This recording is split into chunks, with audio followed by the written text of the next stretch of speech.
समझ नहीं आ रहा अपने सैलरी इंक्रीमेंट का क्या करूं। बेटा इतना क्या सोच रहा है? अपने म्यूचुअल फंड्स के एसआईपी का टॉप अप करा ले। This is the right time. क्या समझ में नहीं आया? बेटा इतना क्या सोच रहा है? अपने म्यूचुअल फंड्स का एसआईपी टॉपअप करा ले। This is the right time. अब समझा।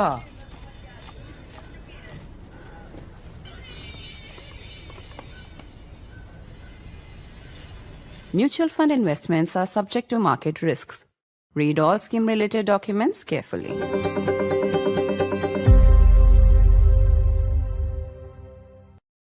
There was a massive show of military might by China today as Xi Jinping rode in a limo inspecting China's new weapons and thousands of troops with Vladimir Putin and Kim Jong Un by his side, both pariahs in the West. This military might and the show of strength came just days after that big meeting in China, the power huddle between Modi, Putin, and Xi Jinping. All of this must be understood in the backdrop of Trump's tariff war against India. A war that, even at home, there were those, including those who support Trump politically or are in the Republican camp, who warned Trump that he was making a big mistake.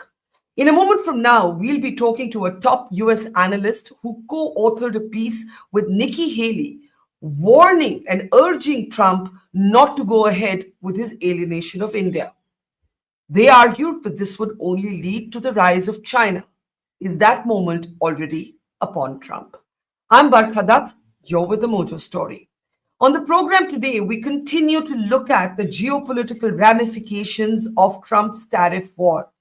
The images out of China sent their own message to Donald Trump. Trump must have thought a thing or two as he saw the power huddle between Modi, Xi Jinping, and Vladimir Putin. This after Trump's own efforts to bring home a deal on Russia and Ukraine from the Alaska summit failed. Many believe that these images, Modi and Putin taking a car ride, are asserting India's strategic autonomy. India's foreign minister today made it clear that India's path lies ahead in a multipolar world where India will continue to assert her sovereign rights as a nation. Remember, Trump has claimed he's punishing India for the purchase of Russian oil. This even as China, that buys more oil from Russia than India, has remained unscathed. There are many other instances of American hypocrisy as well on this entire issue of Russian oil. But in the meantime, these images on your screen, the might of China, for in particular the West to observe.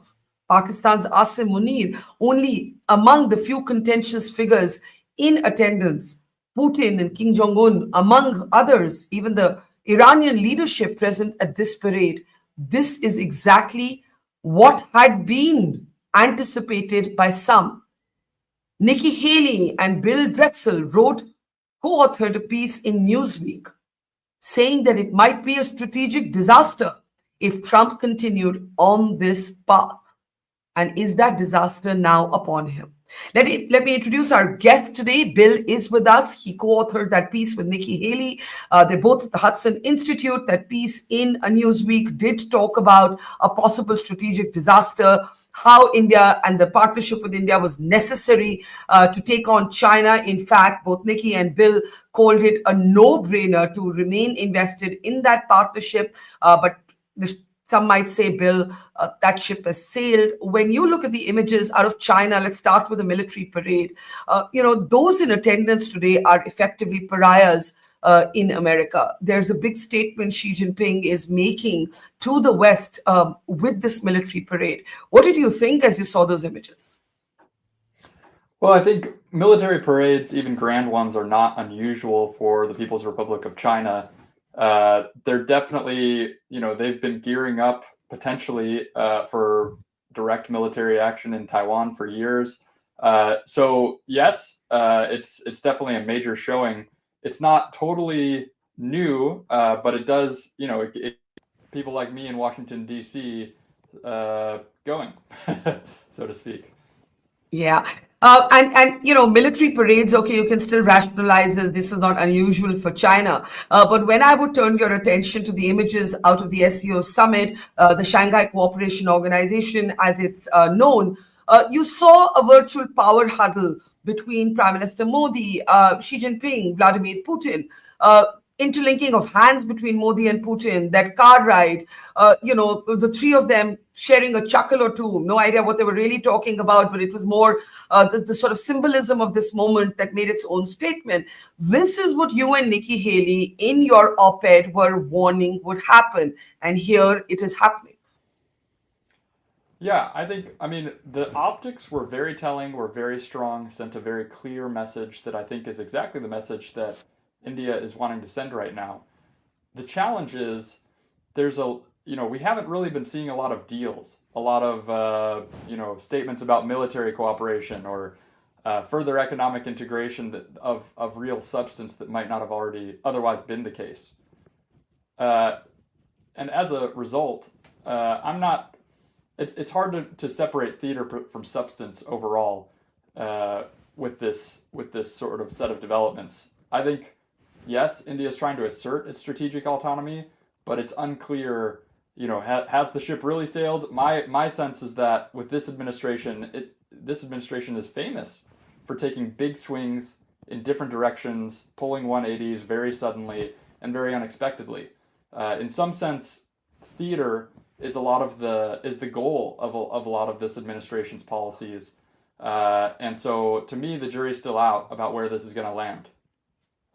That's fair, because I think India does have its own caution when it comes to China, and India at least will proceed very carefully because of China's support, not least because of China's support to Pakistan in the recent military conflict between India and Pakistan. But before we look ahead, I want to look back. I want to take you back to the op-ed that you co-wrote with Nikki Haley in Newsweek. And there are a couple of things you argued in this piece. You made the point that it was a no-brainer for the India-US partnership to be a countervailing force, I'm summarizing here, to the rise of China, that the containment policy vis-a-vis China lay in a deep, abiding relationship with India. You also spoke about a potential strategic disaster that could be at the American doorstep if India was alienated. I know you're saying that the door may not have been fully shut on Indo-US relations, but has a lot of what you were fearing when you and Nikki Haley wrote this op-ed, have you seen a lot of it play out in recent weeks? Yes, well, I think, this op-ed and op-eds like it, I had been planning to write really since midsummer. And the issue was every week it got worse and worse and worse. And we continue to be on the wrong trajectory. So that concerns me a lot. There's no question. Even before the tariffs, you could argue that we were in one of the roughest patches we'd been in many years, perhaps still decades. Things like the Trump going after Apple for investing in India. Things like, obviously, the claims of brokering a ceasefire after Operation Sindoor, and the H-1B issue, which is still ongoing. We had been seeing this summer a lot of friction even before we escalated all the way to 50% tariffs. So to me, really since Operation Sindoor, we've been in a troubling path that hasn't changed yet. Let's talk a little bit about what happened in the immediate aftermath of Operation Sindoor. You actually had Donald Trump announce, before India could make its own announcement, the halt in hostilities between India and Pakistan, apportioning then a role for himself that India has challenged. And then going on and on and on and on till Indians stopped counting how many times Trump would make the same point about not getting credit. A whole bunch of people I've spoken to, including those who've actually worked in Trump's first administration, believe that this battle, this anger with India is not so much about trade. Trade just is probably one part of it, but that this is really personal pique, that Trump has been flattered by Pakistan, who has spoken about his, how he should get a Nobel, and he's been basically offended by India's refusal to say thank you, President Trump, in public. Is that how you see it? I think there are two major factors here, and that's one of them. So I think at some level, one of the elements at play here is a sense of personal affront about credit and how the whole post-Operation Sindoor thing went down.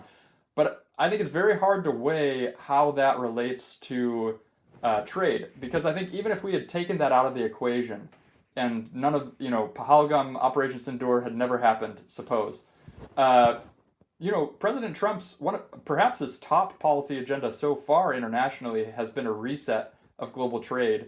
And it is true that India has been historically a very protectionist country. And so you could have predicted before Pahalgam, before all of this, you could have predicted that there was going to be some friction on that point, because that's, one of his top priorities. How those two weigh up against one another, I think, is unclear. The fact that they are both kind of hitting at the same time in conjunction, I think, makes it more difficult to address either fully, which is a problem. But I think they're both major parts of the issue. If you ask me, if we could rewind, how would this have gone better? My sense is that after Pahalgam, the Quad should have come out very strong in support of India, commensurate with the amount of support that China gave to Pakistan. We missed that opportunity. Equally, I think a lot would have changed if this had been, if Prime Minister Modi or his diplomats adopted some of the language that Prime Minister Vajpayee used and thanked President Trump for facilitating talks. That would have been palatable, I think, on both sides. But that opportunity was also missed, and now we're in a bit of a fix. It would be my submission, Bill, that had President Trump not preempted India in making an announcement on the halt in hostilities, or what he called a ceasefire, perhaps it would have been much easier for the Indian leadership to say, well, thank you, President Trump.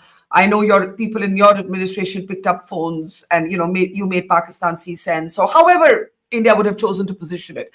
But it is actually, and on both scores, both on trade and on Operation Sindoor, I think what a lot of people in America aren't understanding is that for India, this is a slight to sovereignty. An American president making the announcement about an India-Pakistan conflict, an American president wagging his fingers at India and saying, you can buy oil from here, but not from here. In both cases, the common point is it's an affront to sovereignty. Well, so I agree with you, certainly, that by diplomatic protocol, if not just general kind of goodwill, it would have been preferable to wait for India to have its own statement first. This administration is not into diplomatic protocol, so it's hard to. That's the sort of thing that I agree with in terms of what would have made things go better.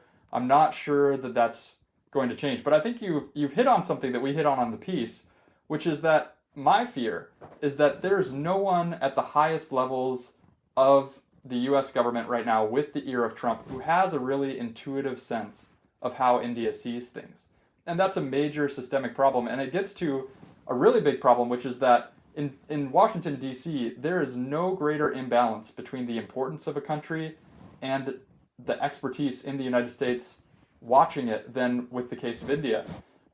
India, in my estimation, is at least as important to American interests as Israel, but gets a fraction of the attention in civil society and in the bureaucracy. And that's something we can and need to change, particularly in the bureaucracy. And we could do that. So that's what I've been advocating here in DC. That's a big statement. If India is as important with the US as Israel, what explains that even though there are people, for example, of Indian origin, people from the Indian American community or links to the community that hold high posts in the Trump administration, J.D. Vance is married to somebody with roots in India.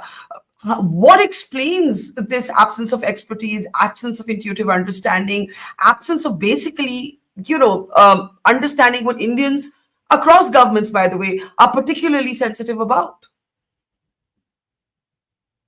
One is that, the Indian American community has been tremendously successful. By some estimates, it's the wealthiest minority in the United States, but it's a very new group. It's only in the last 25 years that the lion's share of Indian Americans have arrived. And the upshot of that is that there has not been that level of institution building, either for the Indian American community internally or for the Indian American relationship as it relates to Indian Americans. India-American relationship, that is. The result is that, when you compare that to the infrastructure of organizations and PACs and everything that exists for Israel, there's a major imbalance. So part of what needs to happen here is that Indian Americans need to mobilize and start building those institutions that really create these pipelines for talent. I think the second thing that goes on here is we have a little bit of an optical illusion, because there's no doubt, we have a tremendous number of Indian Americans in the United States. It's the largest Asian minority group of single heritage, and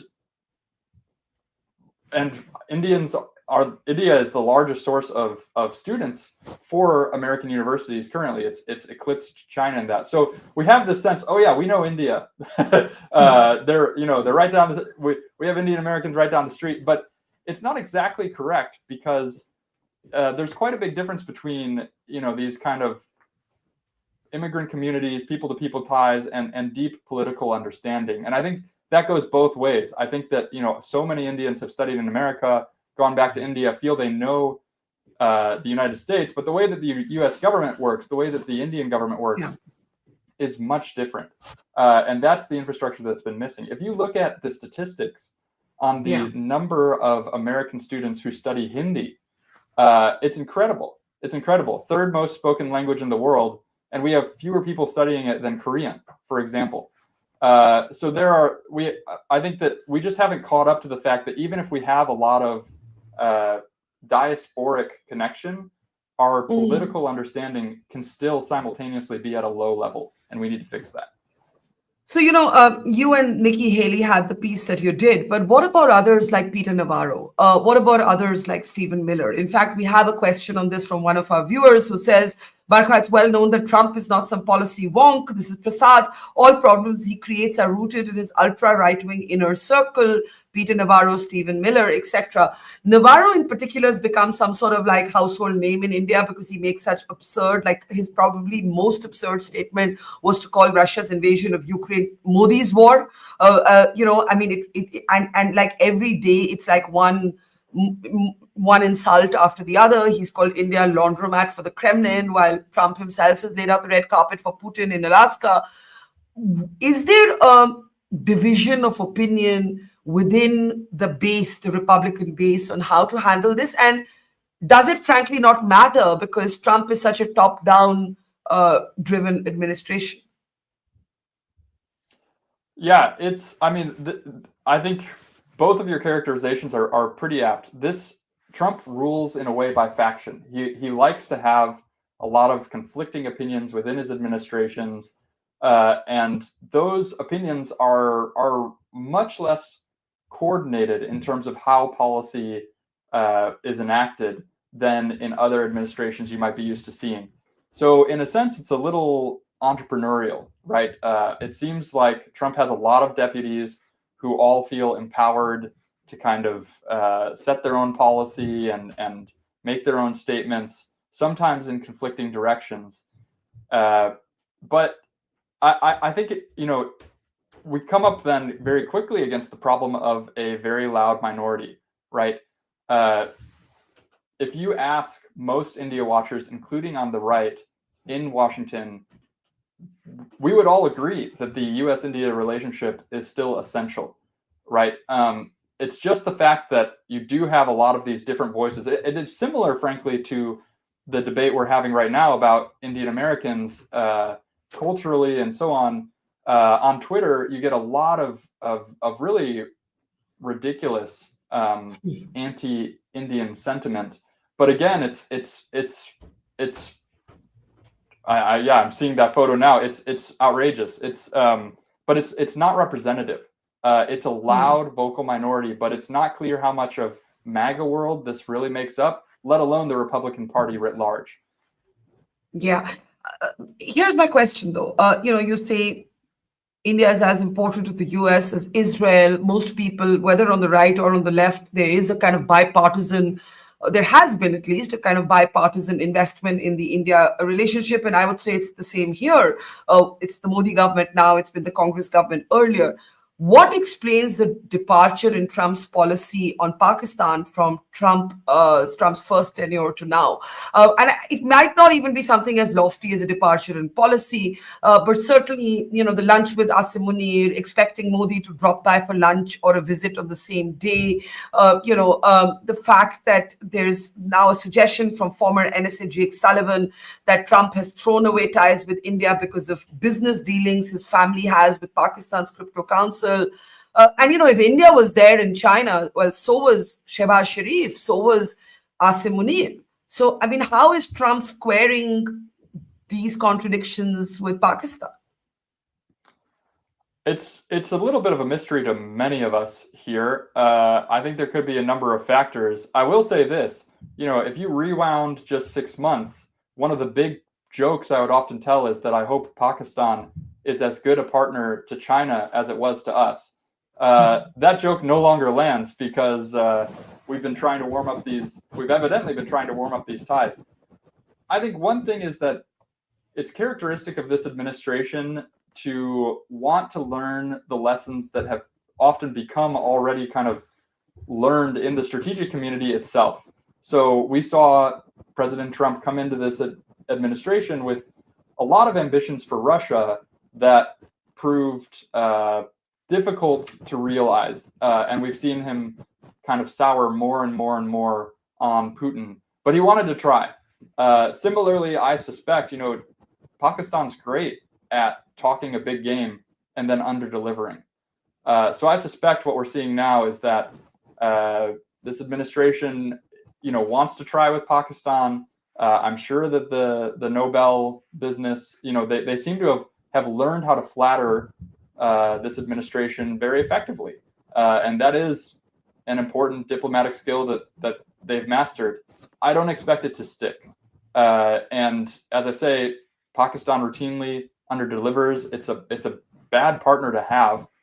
We've seen that with them harboring Osama bin Laden and how long that took to kind of get that figured out.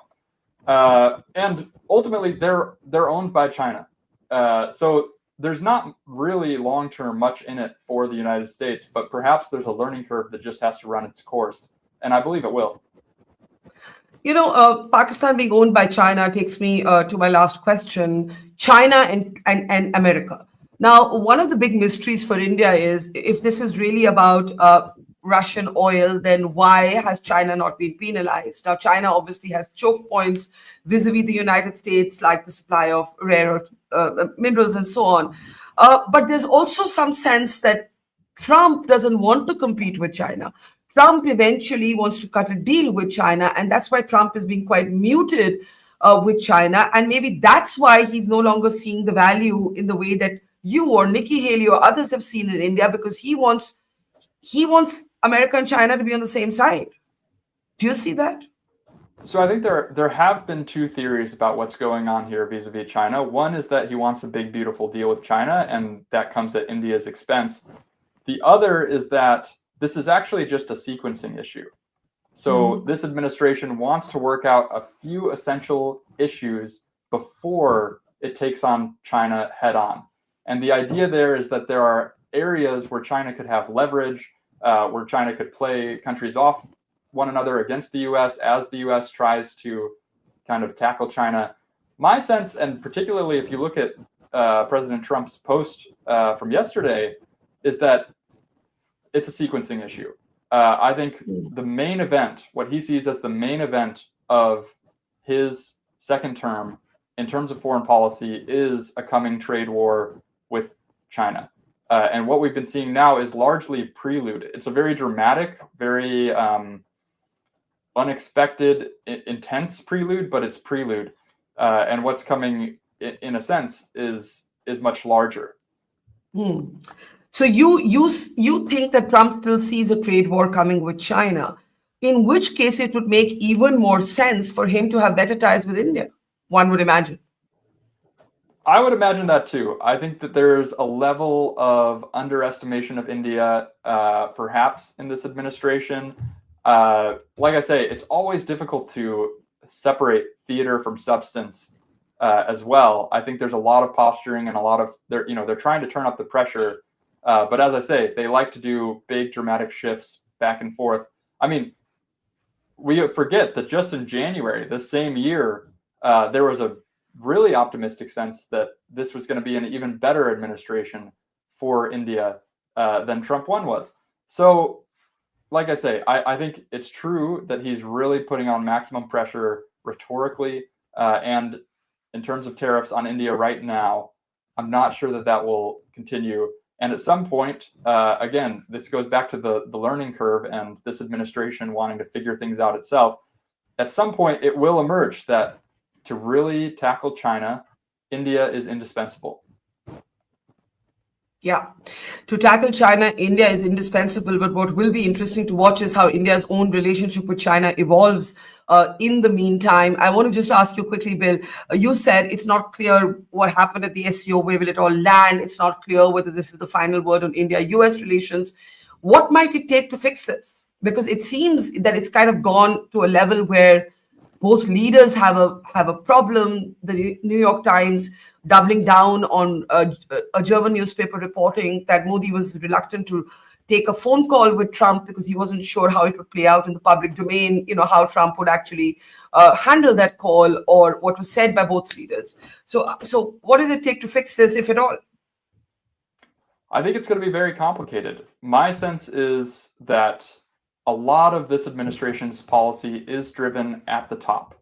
And so the best way to really patch up a lot of these issues, be it Russian oil, be it trade generally, be it foreign investment in India, or be it H-1Bs, is for President Trump and Prime Minister Modi to speak directly. I realize that's a very difficult proposition politically.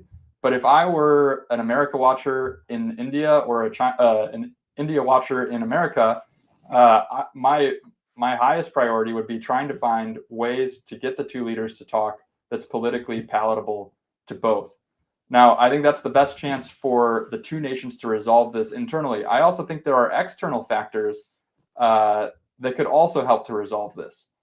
China is famously bad at handling India long term. It's always a mystery why it alienates India when it does. And there's really a laundry list of issues between China and India that could explode at any point. Galwan is just the tip of the iceberg, right?